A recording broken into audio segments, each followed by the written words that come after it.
Hey guys, Sam here from HQ. We're going to go over how to navigate and understand a couple of the different analytics platforms that we use, Google Analytics, Facebook Analytics, and Twitter Analytics, so you guys can get an idea of how your content is performing online and on social media. Let's get to it. First, let's take a look at Google Analytics. You should have been given access to your school's analytics, and when you log in, it'll bring you to this page.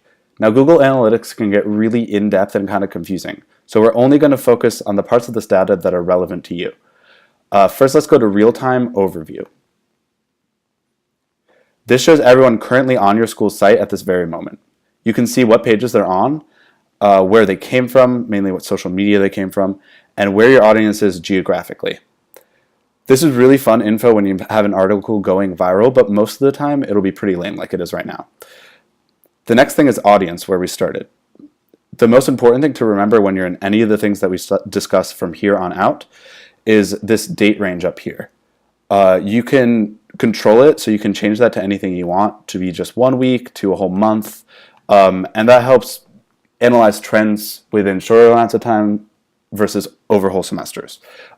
When you log in, the default will be just over 1 month. So here we can see GW's audience in the past month. The numbers down here are the biggest thing to keep track of. A session is every time someone comes onto your site. Users are how many different people have visited the site in this date range, and page views is the number of times any page of the site has been viewed. I know, pretty self-explanatory. So if one person comes on the site for one article and then leaves, and another person comes onto the site and then reads 4 articles, that's going to be 2 sessions, 2 users, and 5 page views. This graph can be changed between hours, between weeks, so you can get an idea of peak times, or you can get an idea of best weeks over the whole semester. I like to look at the hourly range a lot because it shows you good times to post your articles and when things were going relatively viral and stuff like that. Average session duration down here is a great way to see if people are actually reading your stuff. Now, when this gets like around a minute or more, that means people are really engaging with the site, reading a lot of your articles. Bounce rate is the number of times, or the percent of time, someone leaves after just 1 article. So getting that lower and average pages per session over here higher is always the goal. This pie chart shows you how many people within your date range were new versus how many people came back more than once within the date range. The other cool part about audience is if you go down here to demographics and then click overview, you can see the age range of the audience. It's always going to skew really young because college. And you can see the gender as well. Usually there's slightly more females. This is pretty even split for GW this month. Yeah. Okay, next we'll check out acquisition overview right here. This shows where people are getting to your site from. It's always going to skew heavily towards social, which is why social media and the work of our strategists is so important.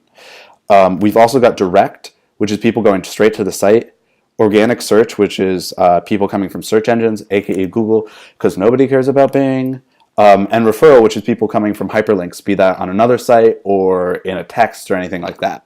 You can click on social and get a breakdown of where people are coming from. It's always going to be Facebook by a long shot, which is why our Facebook presence is super important. But there's also like Twitter, Reddit, and a little Instagram too, and then random other ones. Finally, let's go to behavior, site content, all pages. This is where you can see the page views on all of your articles. It helps to change this to page title, so it's a little less confusing. You can see the titles. And also it's really important to remember that this is still the date range, and through all of these you can adjust this. So if you look down here, you can see all your specific info for every article, so page views, time on page, bounce rate, and you can go through all of these and see which articles are performing best. So those are the important things for Google Analytics: real-time, audience, acquisition, and then all pages in behavior. Let's next go to Facebook. To get to the analytics here, go to your rivals page, and then, no. Wow, loading slow today. And then click Insights.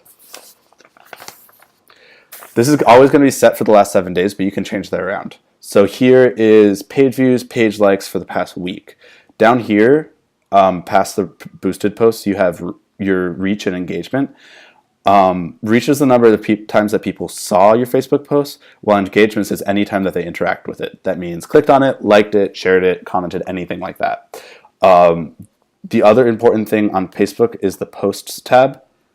This shows your posts on your page chronologically, and how much reach and how many engagements each got. If you see a post that did particularly well, click on it, read the caption, view the image. Try to learn what you did right with this so you can replicate that going forward and increase your reach on Facebook. Finally, for Facebook, if you go back to Overview, at the very bottom, there's going to be pages to watch. You can compare your likes, your engagement with other comparable sites like The Hatchet. Okay, finally, let's go to Twitter.